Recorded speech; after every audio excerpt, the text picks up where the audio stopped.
सभी साथियों को नमस्ते। और बहुत सारी कॉल्स आ रही हैं जो मैं सारी नहीं पिक कर पा रहा हूं, और मेरे साथ में मैं कुछ काम कर रहा हूं, इश्यूज़ हैं और वो मैं थोड़े से निपटा लूं।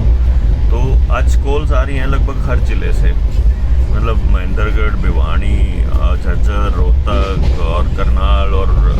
हर जगह से कॉल्स ये हैं कि जो स्कूल में उनके माँ बाप से पूछे बिना कोई दूसरे टीके लगा दिए स्कूल वालों ने और प्रशासन ने किसी ने मिलके, और क्या हैं टीके, किसके हैं, इसके बारे में घर वालों को कोई जानकारी ना ही दी और ना ही कोई कंसेंट लिया। और ये इस देश का दुर्भाग्य है कि यहाँ ऐसे लोगों के खिलाफ क्या कार्रवाई होगी कुछ नहीं पता है। अब इसमें मैं जो एक ड्राफ्ट तैयार किया है हमारे एडवोकेट नीलेश ओझा जी ने, वो ड्राफ्ट की कॉपी मैं आपको भेज दूंगा अगर आपने कार्रवाई करनी है तो। और अदरवाइज एक लिखित कंप्लेंट भी आप अपने स्कूल के प्रिंसिपल को के नाम पे लिखिए थाने के अंदर कि उसकी हिम्मत कैसे हो गई, उसने आपके बच्चों को एक्सपेरिमेंटल बॉडी समझ रखा है क्या, मतलब वो एक्सपेरिमेंट करने के लिए हैं आपके बच्चे। ये सारी एक्सपेरिमेंटल डोजेज हैं जो आपके बच्चों को दिए जा रहे हैं, ये समझ लेना। ये कहीं आप ये सोच रहे हो कि ये कोई आपके भले के लिए काम कर रहे हो, अगर आज तक 7 साल में भले के लिए किया हो तो ये करेंगे, और अगर अब तक बहुत बढ़िया रहा हो तो फिर आगे भी बढ़िया रहोगा। तो एक तो ये बात थोड़ी सी गौर करने की है, और दूसरी बात ये है अपने अपने बच्चे की कॉपी पे लिख के भेज दो सुबह कल को, और साइन करवा लेगा जाते ही अपने स्कूल के टीचर के पास कि मैं किसी भी तरह की कोई दवाई या किसी तरह का कोई भी इंजेक्शन नहीं लूँगा, मेरे बच्चे को ना दिया जाए, और अगर दे दिया तो मैं तुम्हारे खिलाफ हत्या की कोशिश का मुकदमा दर्ज करवा दूंगा कि तुम हमारे बच्चों के ऊपर तजुर्बे कर रहे हो बिना मेरी कंसेंट के, बिना मेरी लिखित मंजूरी के। ये सारे के सारे अपना काम कर दो। और अगर जो अपने बच्चों की सच्ची में भलाई चाहते हैं अगर अपन लोग, तो अगर इतनी सी बात में अगर समझ सकते हो, देखो जी गांव में जाके हम समझा रहे हैं, लोगों को ट्रेनिंग दे रहे हैं, लेकिन उस लेवल पे नहीं पहुंच पा रहे। लेकिन अगर सच्ची में समझना चाहते हो तो अपनी पंचायत करके, गांव की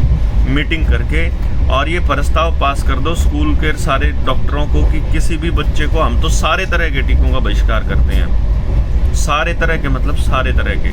चाहे आपके कोई तकलीफ हो, कोई बात हो, क्या है अगर लेना हो तो उसकी पद्धति की बहुत सारी हैं। बुखार हो रहा है उसको उतारने के बहुत सारे तरीके हैं, और बीमारियाँ उनके भी हैं, बल्कि यहाँ तक कि कैंसर के भी और डायलिसिस में पहुँचे हुए किडनी के सारे पेशेंट्स की भी इलाज है संभव। और ये दिखाया भी है, डॉक्टर BRC ने भी करके दिखाया। आयुर्वेद के कितने सारे वैद्य हैं और कितनी सारी पद्धतियां हैं, जो और भी पद्धतियां हैं, एक्यूप्रेशर है, एक्यूपंक्चर है, होम्योपैथी है, तो उनके तरफ भी आप जा सकते हैं अगर कोई अच्छा वैद्य डॉक्टर आपके पास है एक्सपीरियंस, और जो सच्ची में समाज कल्याण के लिए काम कर रहा हो, क्योंकि इनमें बहुत ज़्यादा पैसे खर्च नहीं होते हैं दवाइयाँ बनाने में। तो जो भी आदमी महंगा इलाज कर रहा है वो समझो वो डाकू है, वो चाहेगा कि आप बीमार रहो, परमानेंट बीमार रहो। तो इसलिए जो आदमी आपका आचार व्यवहार, आपके खान पान की तरफ ध्यान देने को बोलता है, वो आपका परफेक्ट डॉक्टर है। जो आदमी आपको ज़िंदगी भर दवाई खाने के लिए बोलता है, उसका मतलब वो चोर डाकू है। तो और जो बचपन से आपके बच्चों के ऊपर एक्सपेरिमेंट्स हो रहे हैं, इनसे बचने का एक ही तरीका है कि प्रस्ताव पास करके हरियाणा से इन न्यू वर्ल्ड ऑर्डर के जो एजेंट्स हैं इनको यहाँ से दफा करना पड़ेगा, और कोई रास्ता नहीं है। बाकी आप लोग को जैसे ठीक लगे आप करिए, लेकिन मैं अपनी तरफ से अपनी समझ बता रहा हूँ कि ये बहुत खतरनाक है कि आप किसी को भी इस तरह से प्रताड़ित करेंगे और उसके बच्चों को उसके माँ बाप की कंसेंट के बिना आप कोई टीका लगाएंगे। तो आप जिस प्रिंसिपल ने ये किया है, जिस स्कूल के मालिक ने ये किया है, उनके खिलाफ मुकदमे दर्ज करने पड़ेंगे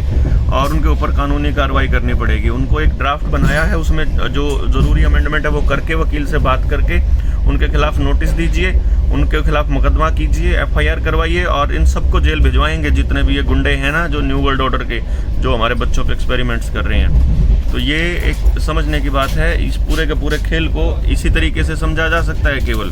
तो ये समझना है आपने, और इनको पूरी जानकारी के साथ आगे बढ़ना भी है और समझाना भी है। अपने बच्चों को भी बचाना है इन दरिंदों से, और कोई रास्ता नहीं है अब तो।